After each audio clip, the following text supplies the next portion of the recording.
Jerônimo Savonarola, o precursor da Grande Reforma, 1452-1498. O povo de toda a Itália afluía em número sempre crescente a Florença. A famosa Catedral do Duomo não mais comportava as enormes multidões. O pregador Jerônimo Savonarola, abrasado com o fogo do Espírito Santo e sentindo a iminência do julgamento de Deus, trovejava contra o vício, o crime e a corrupção desenfreada na própria igreja. Como resultado, o povo abandonou a leitura das publicações torpes e mundanas para ler os sermões do ardente pregador. Deixou os cânticos das ruas para cantar os hinos de Deus. Em Florença, as crianças fizeram procissões, coletando as máscaras carnavalescas, os livros obscenos e todos os objetos supérfluos que serviam à vaidade.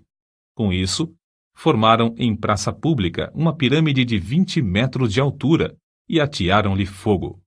Enquanto o monte ardia, o povo cantava hinos e os sinos da cidade dobravam em sinal de vitória. Se o ambiente político fosse o mesmo que depois veio a ser na Alemanha, o intrépido e devoto Jerônimo Savonarola teria sido o instrumento usado para iniciar a Grande Reforma em vez de Martim Lutero.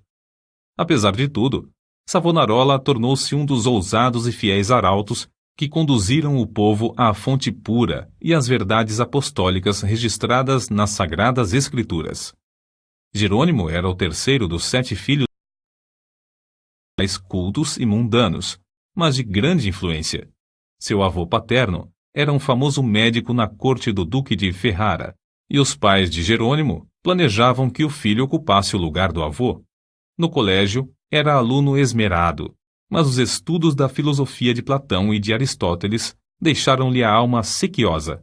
Foram, sem dúvida, os escritos de Tomás de Aquino que mais o influenciaram, a não ser as próprias Escrituras, a entregar inteiramente o coração e a vida a Deus. Quando ainda menino, tinha o costume de orar, e ao crescer, o seu ardor em orar e jejuar aumentou. Passava horas seguidas em oração.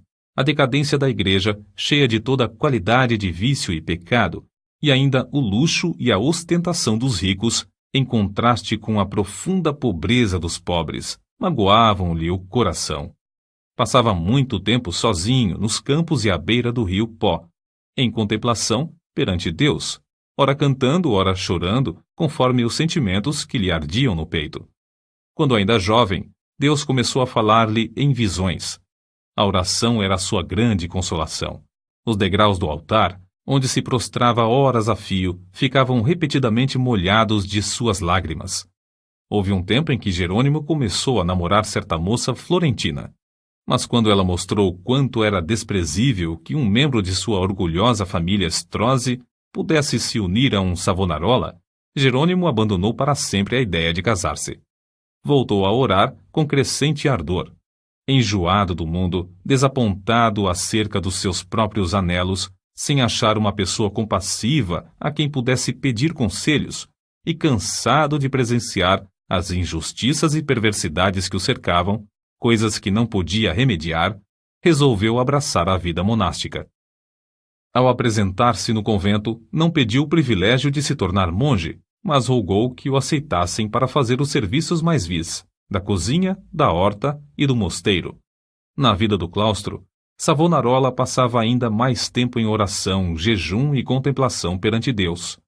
Sobrepujava todos os outros monges em humildade, sinceridade e obediência, sendo apontado para lecionar filosofia, atividade que exerceu até sair do convento.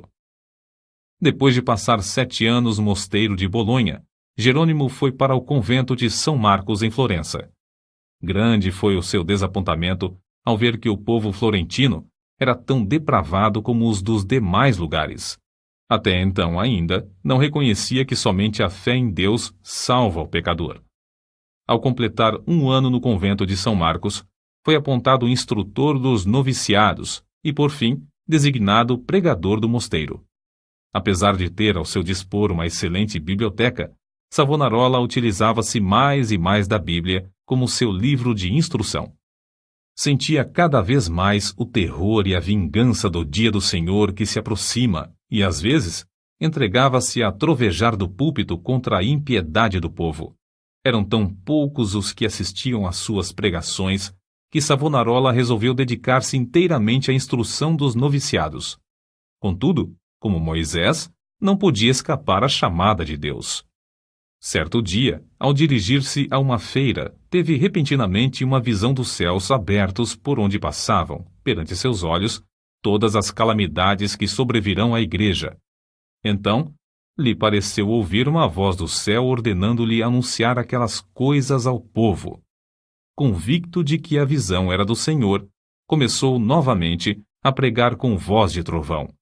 Sob a nova unção do Espírito Santo, a sua condenação ao pecado era feita com tanto ímpeto que muitos dos ouvintes, ao fim da prédica, saíam andando atordoados, sem falar, nas ruas. Era coisa comum, durante seus sermões, homens e mulheres de todas as idades e de todas as classes romperem em veemente choro. O ardor de Savonarola na oração aumentava dia após dia, e sua fé crescia na mesma proporção. Frequentemente, ao orar, caía em êxtase. Certa vez, enquanto sentado no púlpito, sobreveio-lhe uma visão durante a qual ficou imóvel por 5 horas. Nesse período, todos os presentes à igreja contemplaram o rosto do pregador brilhando. Em toda a parte onde Savonarola ministrava, seus sermões contra o pecado produziam profundo terror. Os homens mais cultos começaram então a assistir às pregações em Florença. Foi necessário realizar as reuniões na Duomo, onde continuou a pregar durante 8 anos. O povo se levantava à meia-noite e esperava na rua até a hora de abrir a catedral. O corrupto regente de Florença, Lorenzo Médici, experimentou todas as formas de abordagem, a bajulação, as peitas, as ameaças e os rogos, para induzir Savonarola a desistir de pregar contra o pecado, especialmente contra a perversidade do regente. Por fim, vendo que tudo era debalde, contratou o famoso pregador Frei Mariano para falar contra Savonarola.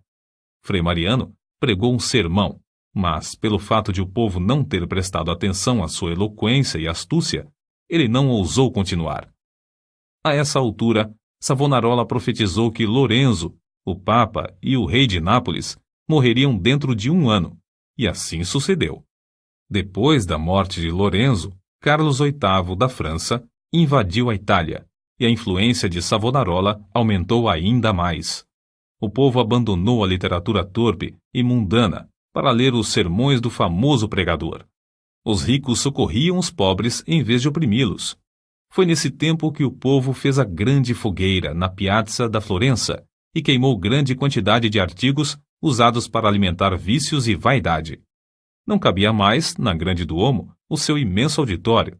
Contudo, o sucesso de Savonarola foi muito curto. O pregador foi ameaçado, excomungado e, por fim, no ano de 1498, por ordem do Papa, foi queimado em praça pública.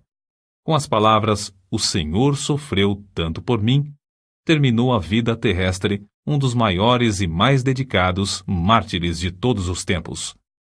Apesar de continuar até a morte, sustentando muitos dos erros da Igreja Romana, ensinava que todos os que são realmente crentes estão na verdadeira Igreja.